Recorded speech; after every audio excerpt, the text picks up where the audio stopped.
Lorsque Satan assaillit Christ, notre Seigneur lui répondit par « Il est écrit ». En fait, Satan se dit « Ah, c'est là ton domaine, n'est-ce pas? Très bien, alors il est écrit.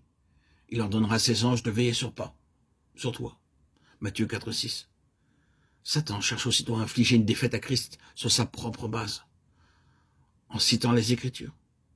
Nous ne parlerons pas pour le moment du fait que Satan a omis une phrase très vitale dans sa citation, une omission très significative.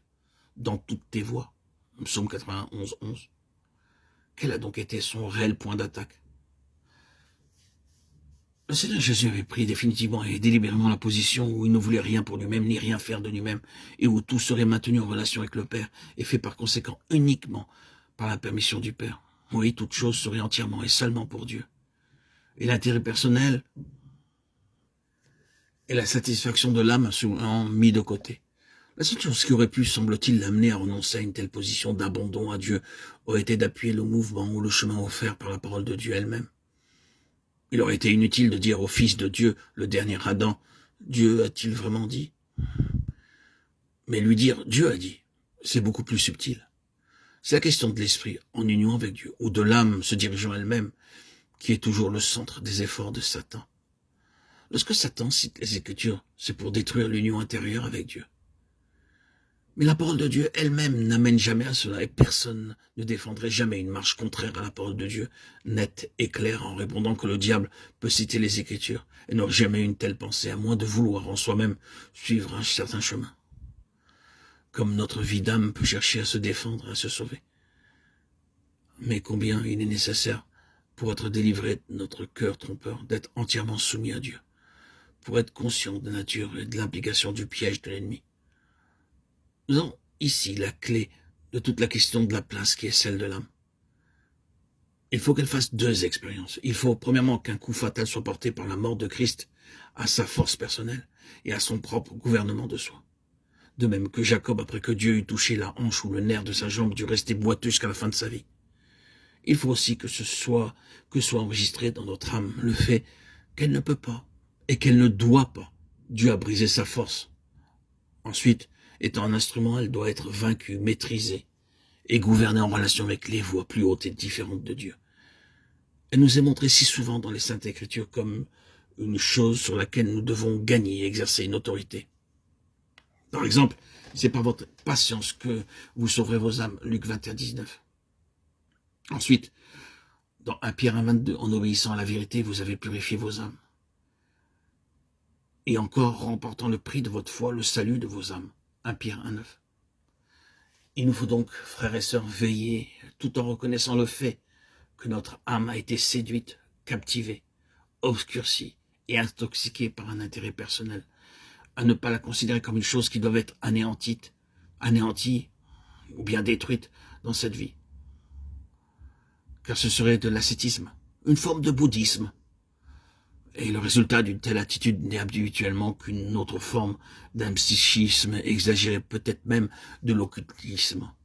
Toute notre nature humaine est dans nos âmes. Et si la nature est supprimée dans une direction, elle prendra sa revanche dans une autre. C'est ici précisément la cause de troubles chez beaucoup de personnes de ne pas reconnaître cela. Il y a une différence entre une vie de suppression et une vie de service. La soumission, l'obéissance et le service de Christ à l'égard du Père n'étaient pas une destruction de l'âme, mais une vie de repos et de joie. L'esclavage, dans son sens mauvais, est le lot de ceux qui vivent entièrement dans leur âme. Frères et sœurs en Christ, bien-aimés, chers amis, nous avons besoin de réviser nos conceptions du service, car il est regardé de plus en plus comme une servitude et un esclavage, alors qu'il est en réalité quelque chose de divin.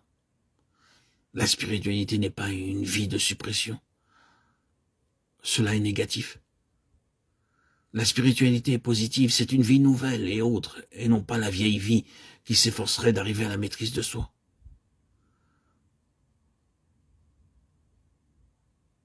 Il faut que l'âme soit dirigée et amenée à apprendre la sagesse nouvelle et plus haute.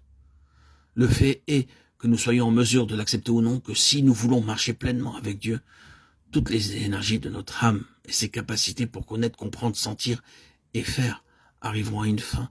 Et de ce côté-là, nous nous trouverons désorientés, étourdis, effrayés et impuissants. Et c'est alors qu'une intelligence nouvelle, une autre contrainte et une énergie divine nous pousseront en avant et nous maintiendront en mouvement.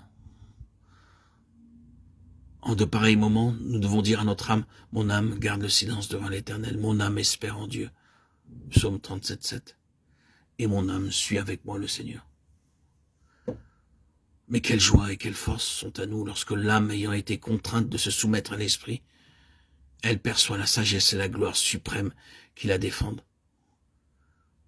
C'est alors que mon âme magnifie le Seigneur et mon esprit s'est réjoui en Dieu, qui est mon sauveur.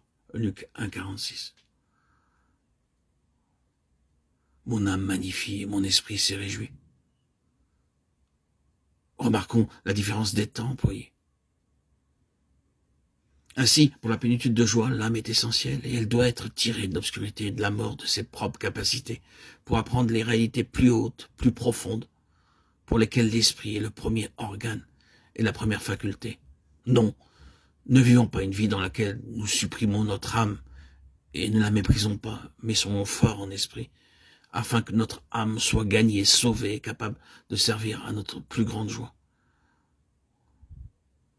Le Seigneur Jésus désire que nous trouvions le repos pour nos âmes, et cela, dit-il, nous est donné par son joug, le symbole de l'union et du service. L'âme, de même que certaines personnes, trouvera sa valeur la plus grande en servant et non pas en dirigeant. Elle désire être maîtresse, mais elle est aveugle aux limitations que Dieu lui a imposées. Elle pense qu'elle peut, mais Dieu dit, tu ne peux pas. Mais, bien à sa place, son intérêt personnel étant sous le verdict de la mort de Christ, elle peut être une servante très utile.